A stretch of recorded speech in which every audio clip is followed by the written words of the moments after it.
안녕하세요. 주식 읽어준 여자 주식카입니다.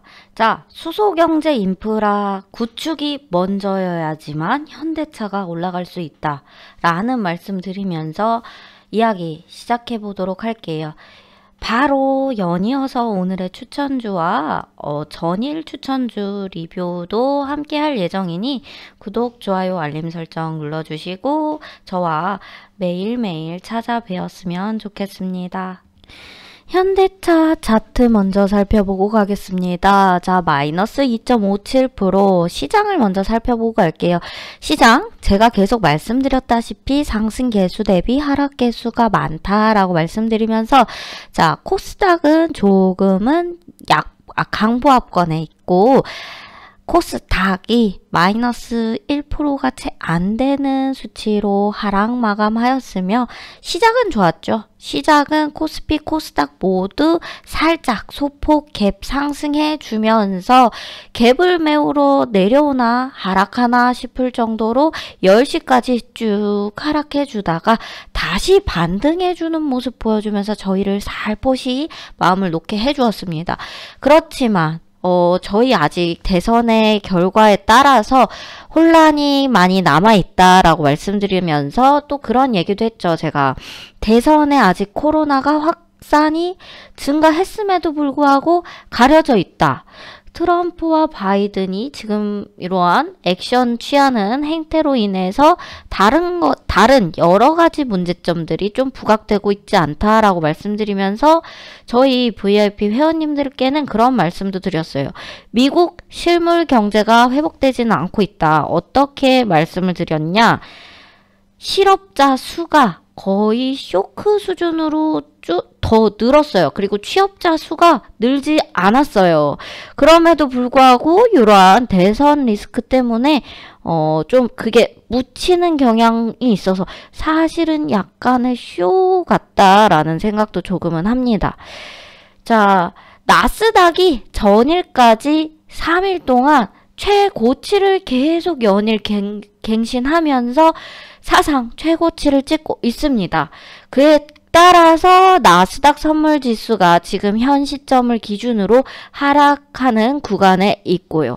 그렇기 때문에 우리나라 시장이 그렇게 오늘 수월한 시장은 아니었다라고 말씀드리면서 사실 저희 계속 보수적으로 접근하자 말씀을 계속 드리는데 저희 회원님들에게 계속 매수를 시키는 점 대단히 죄송하다라는 말씀 드리면서 자, 여러분들도 아직까지는 조금 보수적으로 접근해 나가는 게 좋겠다라고 말씀을 드리겠습니다. 저희 나라 국내 시장 또한 가파르게 상승해 왔고 그 전 고점은 아니지만 전전 고점이죠. 전전 고점 상단 부분에 매우 근접하게 가파르게 상승했다라는 말씀 드리면서 자, 코스닥 개인 순매수 다른 분들 외국인 기관계 금융투자 투신 연기금은 순매도세였고 거래소죠. 코스피 경우 외국인과 금융투자는 소액이기 때문에 외국인이 약 7천억 원 가량 순매수세에 있었습니다. 그렇게 말씀을 드리겠고 여러분들이 금일 시장에서 조금 주의해서 바라봐야 될 점이 상승한 주요 섹터들이 거의 코스닥 기준으로는 신규 상장주 위주였고요. 코스피 기준으로는 코스피의 시가총액 상위를 기준으로 요러한 거예요. 요러한 거. 프로그램 매매.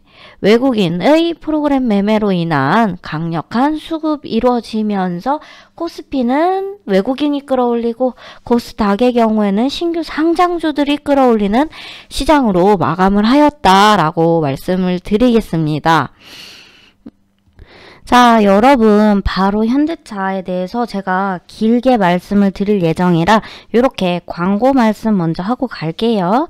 자, 저와 그러면 어떻게 함께 하실 수 있냐라고 말씀드리면 자, 제가 런칭한 지 얼마 되지 않아 런칭 이벤트가로 여러분들에게 다가갑니다.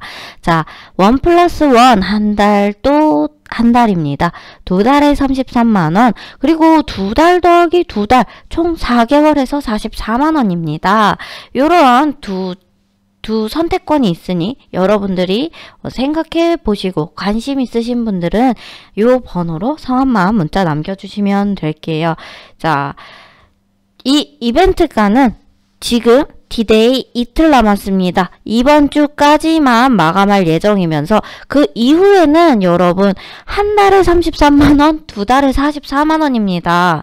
그렇기 때문에 좀 하루 이틀 차이로 여러분들이 비싸게 저와 만나는 건 좀 아쉽지 않으세요? 저를 지금서부터 알고 계시는 분들은 잠시나마 요 문자 상담 한번 부탁드리도록 할게요. 자, 현대차에 대해서 제가 요렇게 말씀을 드릴게요. 차트는 뒤에 띄워놓고 여러분들에게 글씨로 먼저 설명을 드릴게요.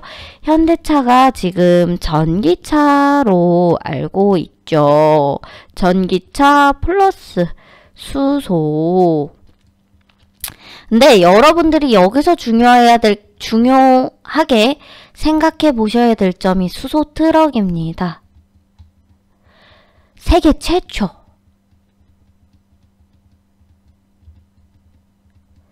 자, 세계 최초 요 수소 트럭에 대해서 제가 유튜브로 어떠한 분의 리뷰를 좀 봤어요. 근데 좀 자세히 설명이 돼 있긴 하더라고요. 제가 여성인데 반해서 뭐 이렇게 차를 자세히 아시는 분들보다는 조금 흡수력이 딸릴 수는 있겠지만 어쨌든 노력을 해 왔으니 여러분 길게 들어주시길 바라겠습니다. 우선 수소 트럭 시승식을 했습니다. 제일 처음 여러분들이 트럭의 리스크 중에 하나였던 게 뭐죠? 출발 힘. 이거 여러분 스포츠카 타면 마하 얼마, 뭐 1초당 빠르게 갈 수 있는 키로수 해서 100 뭐 이런 거 얘기하잖아요. 저도 정확히는 언어를 잘 모르겠는데 어쨌든 이 트럭 그 위에 뒤에 이렇게 화물 트럭을 이렇게 실은 이렇게 무거운 막 몇 톤씩 되는 이러한 트럭이 이 출발 힘이 웬만한 자동차 못지 않게 강하고 저희 디젤 트럭이죠. 트럭 같은 경우 그러한 화물차 같은 경우 시동 소음이 엄청 큰데 이거 같은 경우 시동을 거는데 정말 스무스하게 무슨 막 진짜 저희 고급 차들 타는 것 마냥 부드럽게 걸리더라고요. 시동 소음도 없죠. 초반 속도도 디젤 트럭보다 높죠. 그리고 이 수소차가 어떻게 운영되는지 아시죠? 수소를 바로 직폭발하는 게 아니라 공기 중에 있는 공기를 이렇게 우선 어쨌든 이런 스택을 이용해서 순수 산소만을 필터링을 한다. 99.9%의 공기청정기를 달고 다닌다 라고 말을 합니다. 그러한 산소가 O2와 수소가 만나면 여러분들 알고 있는 H2O와 함께 요렇게 더하기 전기 에너지. 자, 전기 에너지예요. 왜 전기차보다 수소차가 더 강세일까? 생각을 해보면 현재 구축 인프라가 전기차에 있어서 조금 더 저렴한 가격으로 여러분들을 찾아뵙기 때문에 전기차가 지금 시장에서 더 핫하지만 사실 따져보면 수소차도 전기차랑 똑같은 구동 원리를 갖고 있습니다. 다만 수소차는 수소 탱크를 이렇게 차에 싣고 다니는 거고요. 수소 탱크를 이용해서 이러한 화학 반응을 이용해서 전기 에너지를 만들어낸다 라고 생각해 주시면 됩니다. 근데 전기차의 경우 전기 배터리 자체를 요 차체에 두고 다니면서 직접 충전을 해야 되고요. 충전 시간도 길죠. 그렇지만 수소 같은 경우 넥소의 경우 한 번 완충하는데 5분 이상 걸리지 않다고 합니다. 5분 이상 안 걸린대요. 근데 이러한 큰 상용 트럭조차 8분에서 길어봤자 20분이랍니다. 근데 만약에 전기차로 트럭을 만든다? 여러분들 지금 전기차 같은 경우에도 30분 정도 충전을 하시죠. 일반 소형 차 같은 경우에도. 근데 트럭 같은 경우에는 더 크게 더 많이 싣고 다니고 더 많은 에너지를 출력을 필요로 하는데 과연 얼마나 충전을 해야 될지 생각이 되십니까? 상상이 되십니까? 사실 테슬라가 수소차를 엄청나게 욕하면서 자기가 미니 트럭을 만들겠다라고 뭐 이렇게 발표도 하고 쇼도 하고 하는데 아직까지 상용화된 게 없지 않습니까? 그에 반해서 요 현대차는 트럭이 이미 상용 납품이 되었고 스위스에는 이미 10대가 다니고 있고 그리고 25년까지 중국에서 미국에서 수소트럭 수주 그러니까 수소트럭의 매출을 이미 받았어요. 매출이 이미 확정이 됐다는 거예요. 그렇기 때문에 요 수소 트럭의 경우 그렇게 말씀드리겠습니다. 또 추가적으로 제가 아까 공기청정기라고 얘기를 했죠. 넥소 1만 대가 돌아다닌다. 요런 길가에서 돌아다닌다. 그러면 디젤 차량 2만 대가 내뿜는 공기, 미세먼지 축소 효과. 그러니까 넥소 1만 대가 돌아다닐 때 디젤 차량 2만 대가 내뿜어내는 미세먼지를 다 공기청정을 시킬 수 있는 능력을 가졌다고 합니다. 근데 넥소에 반해 이러한 트럭 같은 경우는요. 아까 말씀드렸던 엑시언트 퓨어셀 같은 경우 더 많겠죠. 지금 어쨌든 상용화되고 시중에 돌아다니는 차량이 엑시언트 퓨어셀이라고 해서 스위스에 납품한 그러한 차량밖에 없기 때문에 여러분들이 약간 수치가 좀 하향 조정되었다라고 말씀을 드릴게요. 스위스에 납품된 이 트럭만 해도 수치가 굉장히 좋다라고 말씀을 드리는데 현재 국내 시장에 돌아다니는 수소차는 수소 탱크 한 카본 탱크죠. 요 수소 탱크가 압력을 크게 이겨야지 여기에 수소를 더 많이 담습니다. 그렇기 때문에 국내 엑소 같은 경우에는 700바 정도의 압력을 지킨다고 해요. 그리고 탄소 섬유의 경우 저희가 그런 가스통 같은 거랑 좀 다르게 요거 같은 경우에는 만약에 충격으로 이렇게 차량이 사고가 났다. 그러면 탄소 섬유가 이렇게 실처럼 이렇게 되어 있기 때문에 이게 찢어진다고 합니다. 터지는 게 아니라 살짝 기스와 함께 찢어지면서 수소의 밀도가 굉장히 낮기 때문에 바로 공기 중으로 증발을 한다고 해요. 그렇기 때문에 여기에 직접적으로 불을 화력 어쨌든 이런 화재 위험성이 없다면 사고가 난다 그래도 여러분들이 상상하는 것만큼 크게 위험이 없다. 현재 차량의 수준이 그 정도로 발달되었다라고 말씀드리면서 또 다시 비교를 해드리면 제가 이게 700바라고 얘기했잖아요. 그럼에도 불구하고 요런 트럭이 여러분들이 이거 왜 400km밖에 못 가요? 라고 말씀을 하실 것 같아요. 요러한 게 뉴스로 수치로 많이 나와서 많은 분들이 400km로 알고 계시거든요. 그렇지만 이게 좀 바꿔서 생각해 봐야 될 점이 국내 시장에 있는 수소충전소 인프라가 이러한 700바 정도로 충전할 수 있을 정도의 능력이 됩니다.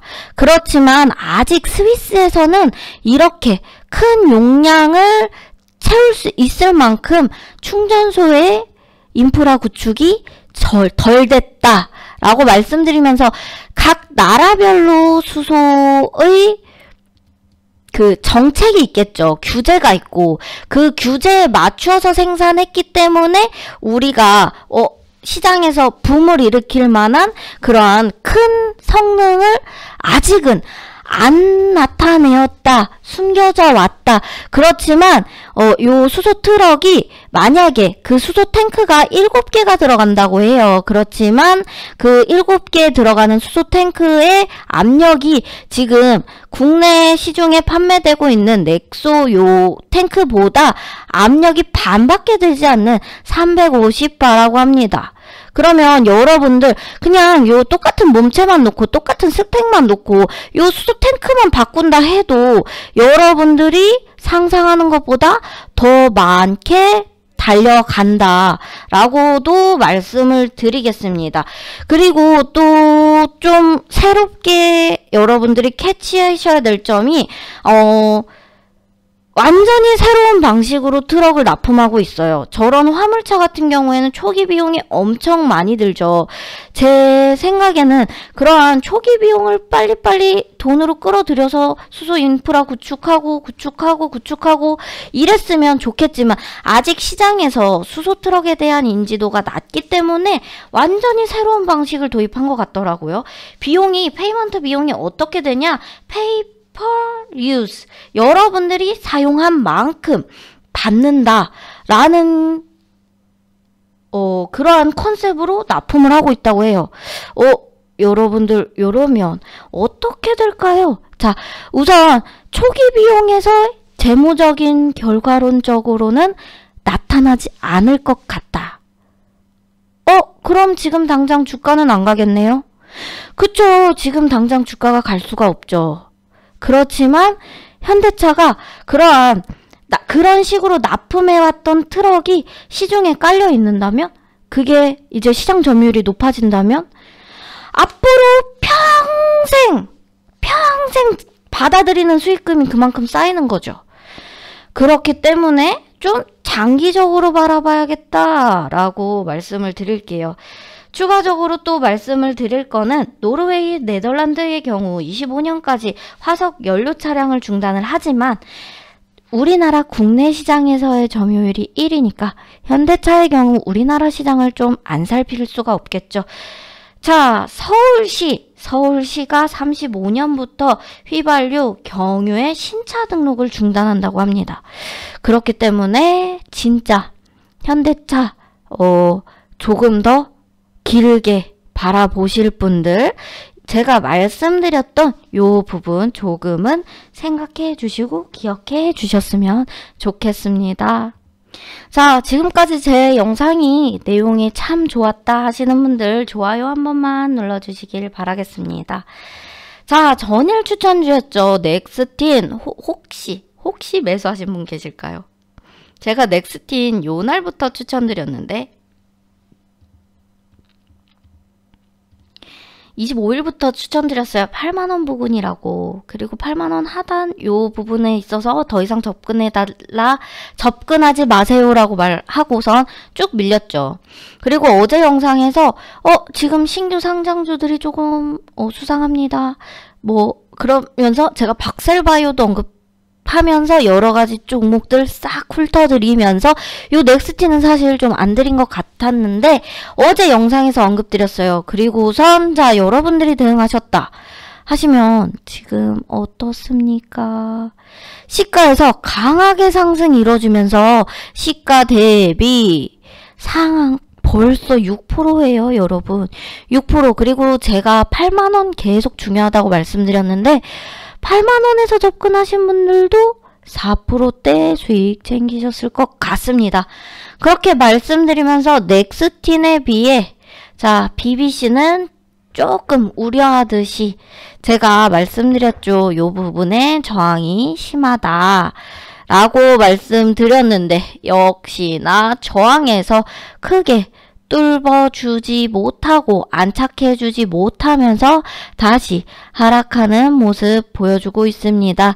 그렇지만 여러분들이 조금 좀 괜찮다라고 말씀드리는 게 지금 3일 연속 저점을 높여오고 있죠. 그리고 고점도 높여가고 있습니다.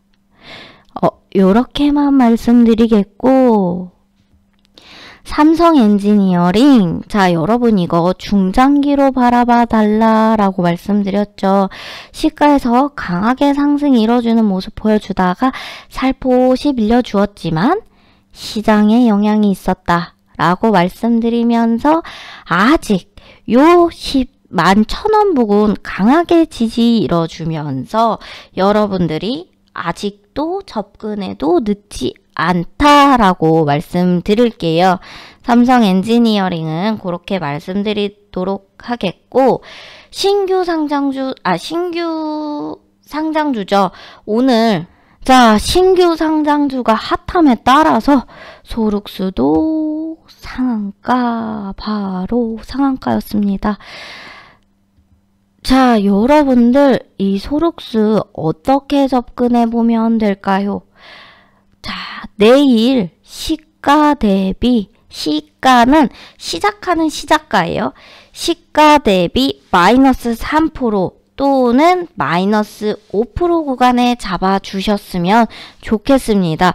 너무 크게 갭 상승하면 할수록 시가 대비 하락폭 더 길게 하단에서 잡아가는 전략으로 여러분들 접근해 주시면 될 것 같습니다. 자, 그리고 우리기술투자도 10월 20일 날 요날 추천드렸는데, 자, 그날 대비해서 벌써 60% 정도 상승했네요. 자, 여러분들 그럼 우리기술투자가 왜 갈까요? 지금 비트코인이 벌써 1,600달러를 상회했습니다. 그리고 우리나라 돈으로 1,700만 원을 넘었고요. 그렇기 때문에 요 관련해서 관련 종목군들 모두 다 일제히 상승해 주는 모습 보여줬습니다. 자, 신규 추천주로 카카오게임즈 드리겠습니다. 자, 여러분 카카오게임즈가 신규 상장주임에도 불구하고 왜 이렇게 못 갈까요? 라고 말씀드리면, 자, 요 상단에 있는 매물이 매우 두텁다. 그렇지만 요 시가에서 이렇게 갭나게 나온 요때가 보호예수 물량이죠. 그치만 그 보호예수 물량이 다음 주 화요일에 2달의 보호예수 물량이 또 한 번 출연될 예정이죠. 그렇지만 여러분들이 요 카카오게임즈의 경우는 조금 더 좋을 수도 있을 것 같다라고 왜 이렇게 말씀을 드리냐? 우선 제가 계속 말씀드리는 유통비율이 적죠.